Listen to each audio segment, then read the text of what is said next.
കാലം, പ്രയത്നം, ഈശ്വരകൃപ, ഇത് മൂന്നും നമുക്ക് ആവശ്യമാണ്. ഏറ്റവും മുൻതൂക്കം കൊടുക്കേണ്ട കൃപയ്ക്കാണ് നമ്മൾ സ്ഥാനം കൊടുക്കേണ്ടത്. അതുണ്ടെങ്കിലേ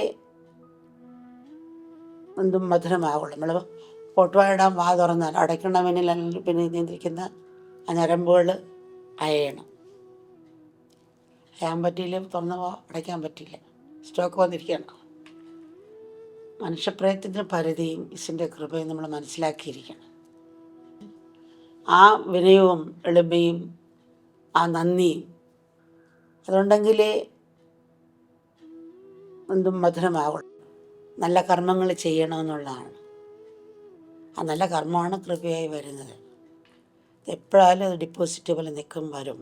പക്ഷെ ആത്മാർത്ഥമായിട്ട് ആ ജ്ഞാനമറിഞ്ഞുള്ള തത്വത്തിൽ ജീവിച്ചാൽ തീർച്ചയായിട്ടും കിട്ടും.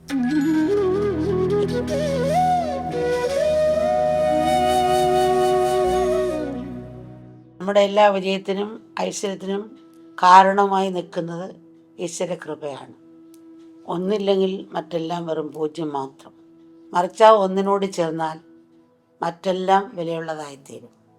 ഇത് പറയുമ്പോൾ അമ്മ ഒരു കഥ ഓർക്കുകയാണ്. രാജാവും മന്ത്രിയും വേഷം മാറി രാജ്യത്തിൻ്റെ തെരുവുകളിലൂടെ ഇങ്ങനെ നടക്കുകയായിരുന്നു. അപ്പോൾ ഒരു യാചകനെ കണ്ട്. അപ്പോൾ യാചകൻ ഇവരിങ്ങനെ നോക്കി നിൽക്കുകയാണ്. അപ്പോൾ അദ്ദേഹം ഭിക്ഷ ചോദിക്കുകയാണ് ഓരോരുത്തർ. ഭിക്ഷ കൊടുക്കുമ്പോൾ അയാൾ മുന്നോട്ട് നോക്കി ഈശ്വരൻ ജയിക്കട്ടെ എന്ന് പറയും. ചിലരൊന്നും കൊടുക്കില്ല കൈ നീട്ടുമ്പോൾ. അപ്പോഴും അദ്ദേഹം മുന്നോട്ട് നോക്കി ഈശ്വരൻ ജയിക്കട്ടെ എന്ന് പറയും. അപ്പോൾ ഇവരെ നോക്കി നിന്നു. വീണ്ടും രാജാവും മന്ത്രിയും കൂടി വേറൊരു ദിവസം വേറെ തെരുവ് കൂടെ പോകുമ്പോൾ വേറൊരു യാചകനെ കണ്ട്. അയാളിങ്ങനെ കൈ നീട്ടുകയാണ്.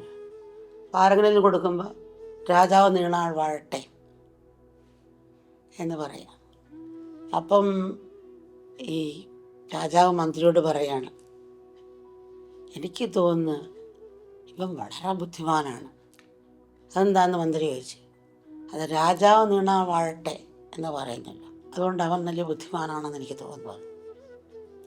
അപ്പം മന്ത്രി പറഞ്ഞ്, അവനല്ല ബുദ്ധിമാൻ, ഈശ്വരൻ ജയിക്കട്ടെ എന്ന് പറഞ്ഞവനാണ് ബുദ്ധിമാൻ. രാജാവ് സമ്മതിക്കുന്നില്ല. അങ്ങനെ ഒരു വാദം പോലായി.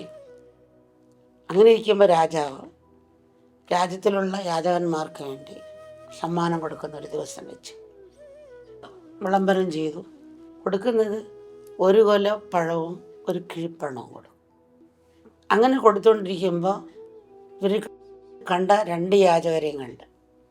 അപ്പം രാജാ നീണ വാഴട്ടെ എന്ന് പറഞ്ഞ ആൾ വന്നപ്പോൾ ഇദ്ദേഹം ഈ കൊലപ്പഴമല്ല കൊടുത്തത്, സൈഡിലൊരു മത്തങ്ങ വെച്ചിരുന്നു. അതെടുത്ത് രാജാവ് നീണ വാഴട്ടെ എന്ന് പറഞ്ഞ് യാചകന് കൊടുത്തു. ആ കിഴിപ്പണവും കൊടുത്തു. ഈശ്വരൻ ജയിക്കട്ടെ എന്നൊന്നും പറഞ്ഞ ആൾക്കും മറ്റുള്ളവർക്ക് കൊടുത്ത പോലെ തന്നെ കൊലപ്പഴവും കിഴിപ്പണവും കൊടുത്തു. കുറേ നാൾ കഴിഞ്ഞ് മന്ത്രിയും രാജാവും കൂടെ വേഷം മാറി പോകുമ്പം രാജാവ് നീണ വാഴട്ടെ എന്ന് പറഞ്ഞ ആൾ വീണ്ടും യാചിക്കുക അവിടെയാണ്. അപ്പോൾ അദ്ദേഹത്തെ നോക്കിയപ്പോൾ ആ പഴയ യാചകൻ തന്നെയാണ്. രാജാവ് കണ്ണു തള്ളിപ്പോയി. അടുത്തെന്ന് ചോദിച്ച്, നിനക്ക് രാജാവ് ഒരു മത്തങ്ങ തന്നില്ലേ, അതെന്ത് ചെയ്തു, അതെവിടെ? അത് ഞാൻ അപ്പം തന്നെ ഒരു കടയിൽ കൊണ്ട് വിറ്റു, 2 രൂപ കിട്ടി. അപ്പോൾ കടയിൽ ചെന്ന് ഈ മത്തങ്ങ ആരാ മേടിച്ചത്? അത് ഞങ്ങൾക്കറിയത്തില്ല, ആൾക്കാർ വന്നു മേടിച്ചുകൊണ്ട് പോയി, അത് ഞങ്ങൾക്കറിയില്ല. അങ്ങനെ പിന്നെ കുറച്ച് നാൾ കഴിഞ്ഞ് വീണ്ടും രാജാവും മന്ത്രിയും ഇങ്ങനെ തെരുവുകളിലൂടെ നടക്കുമ്പം ഒരാളെ ഇങ്ങനെ തേരിലേറ്റ് പൂവിട്ട് കൊണ്ടുവരികയാണ്. അപ്പം അദ്ദേഹത്തിൻ്റെ മുഖം നോക്കിയപ്പോൾ ഈശ്വരൻ ജയിക്കട്ടെ എന്ന് പറഞ്ഞ യാചകനാണ് ആ തേരിലിരിക്കുന്നത്. അദ്ദേഹം കണ്ണു തള്ളി. അപ്പോൾ ഇയാൾ ആരാണെന്ന് ജനങ്ങളോട് ചോദിച്ചു. ഇയാൾ എന്തുകൊണ്ട് നിങ്ങൾ ഇത്ര റെസ്പെക്റ്റ് കൊടുക്കുന്നു, ആരാധിക്കുന്നു? പറഞ്ഞാൽ അദ്ദേഹം നേരത്തെ യാചകനായിരുന്നു. എവിടുന്നും അദ്ദേഹത്തിന് കുറേ നിധികളൊക്കെ കിട്ടി. അദ്ദേഹം അതുകൊണ്ട് വലിയ വീടുമൊക്കെ വെച്ചതെല്ലാം വെച്ച് ആ ഗ്രാമവാസികളെയെല്ലാം അവർക്ക് വേണ്ട ചിലവുകളും സഹായങ്ങളും എല്ലാം കൊടുക്കുന്ന ഈ മനുഷ്യനാണ്. നടന്ന് എല്ലാവരെയും സ്നേഹിക്കാനും സേവിക്കാനും പോയി. ഇദ്ദേഹം അതുകൊണ്ട് എല്ലാവർക്കും വലിയ കാര്യം അദ്ദേഹത്തിൻ്റെ ബർത്ത്ഡേ ജന്മനാൾ ദിവസമാണ്. അന്ന് എല്ലാവരും കൂടി അദ്ദേഹത്തിനെ എഴുന്നള്ളിക്കുകയാണ്, സ്നേഹപ്രകടനം നടത്തുന്നവർ. തേലിരുന്ന ആൾ ഇറങ്ങി വന്നു. നീ ഇങ്ങനെയായി. ഞാനൊരു കടയിൽ പോയി മത്തങ്ങ മേടിച്ചു. മത്തങ്ങ തുറന്നു നോക്കിയപ്പോൾ നിറയെ രത്നമായിരുന്നു. അപ്പം രത്നം എടുത്തിട്ട് ഞാൻ കഷ്ടപ്പെടുന്നുണ്ടല്ലോ, അപ്പം എന്നെപ്പോലുള്ള കഷ്ടപ്പാടുള്ളവരുണ്ടല്ലോ വെച്ച് അതിൽ പകുതിയും ഗ്രാമവാസികൾക്ക് സാധുക്കൾക്ക് വേണ്ടി കൊടുത്തു. ബാക്കി ഞാനും എടുത്തു. ഈശ്വരൻ്റെ കൃപ കൊണ്ട് അങ്ങനെ ഞാൻ മുന്നോട്ട് പോകുന്നു. അപ്പോൾ രാജാവ് മന്ത്രി നോക്കി തല കുരിച്ചു. മന്ത്രി, നമ്മുടെ മത്സരത്തിൽ താങ്കൾ വിജയിച്ചിരിക്കുന്നു. അങ്ങ് അന്ന് പറഞ്ഞില്ലേ ഈശ്വരൻ ജയിക്കട്ടെ എന്ന് പറഞ്ഞവനാണ് ബുദ്ധിമാനെന്ന്. അപ്പം അങ്ങ് പറഞ്ഞാണ് ശരിയെന്ന് മനസ്സിലായെന്ന് പറഞ്ഞു. അപ്പോൾ ഇദ്ദേഹത്തെ കിട്ടിയിട്ട് പോലും അത് അനുഭവിക്കാൻ പറ്റിയില്ല. രത്നം കയ്യിൽ കിട്ടിയിട്ട് പോലും അത് അനുഭവിക്കാൻ പറ്റിയില്ല.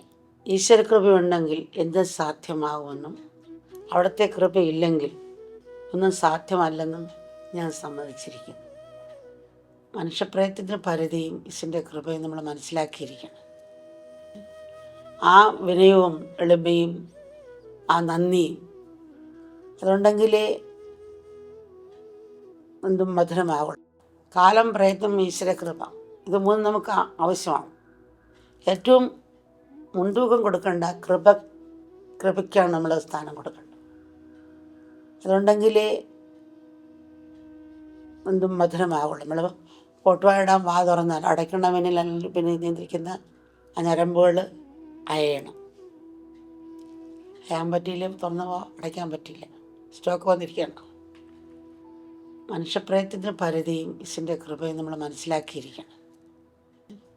ആ വിനയവും എളിമയും ആ നന്ദിയും അതുണ്ടെങ്കിലേ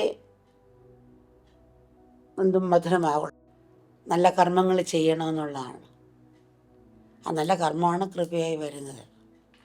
എപ്പോഴായാലും അത് ഡിപ്പോസിറ്റ് പോലെ നിൽക്കും, വരും. പക്ഷെ ആത്മാർത്ഥമായിട്ട് ആ ജ്ഞാനം അറിഞ്ഞുള്ള തത്വത്തിൽ ജീവിച്ചാൽ തീർച്ചയായിട്ടും കിട്ടും.